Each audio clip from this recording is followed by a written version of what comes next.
কাঁদছি কেন বাবা? তুই কেন বাবা? তোমার কান্না আমি সহ্য করতে পারি না বাবা। মন্ডল আমাদের বাড়ি এসেছিল, এসে বলল তোর বাবা মা যদি ওই রাজবাড়িতে যায় তাহলে নিঃস্বার্থ চাকরি সন্ধান করবে। তুমি যাও না বাবা, ওই রাজবাড়ি থেকে একটু চাকরি সন্ধান করো না বাবা। আমি যাই যাবো রে বাবা, আমি যাই যাবো। তুই বাড়িতে সাবধানে থাকিস মা, আমরা গরিব মানুষ, ভগবান তুই আমাদের বিরক্তি রে বাবা, আমাদের বিরক্তি বাবা।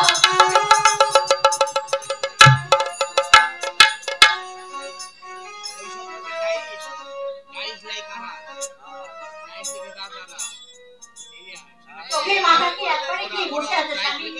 দিনে দিনে মেয়েটা এত বড় হয়েছে, চিন্তা নেই স্বামী গো।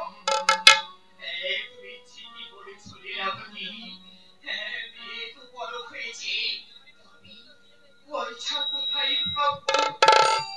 আমরা যে বড় করি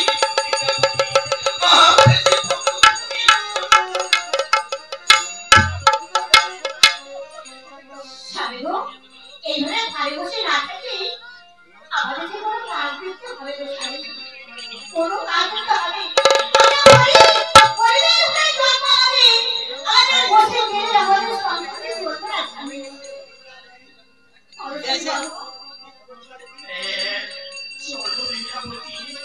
তুমি আর আমিও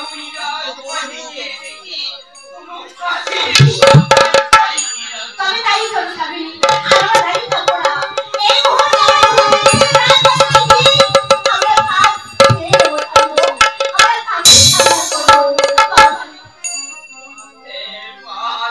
বলো বাবা। আমরা যাচ্ছি কাজের সন্ধানে, তুই ঘরে সাবধানে থাকিস।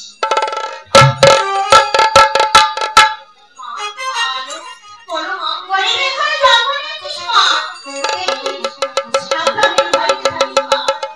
আমি মাত্র বাবা তোমরা ওই মহারাজের বাড়ি কাজের সময় যদি কোনো কাজ হয় তাহলে তো আমাদের কোনো অভাব থাকবে না মা।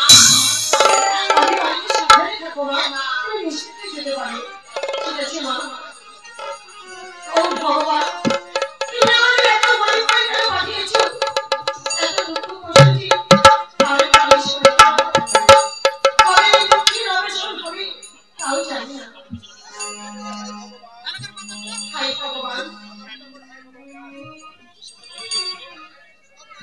ভগবান চলে গেল।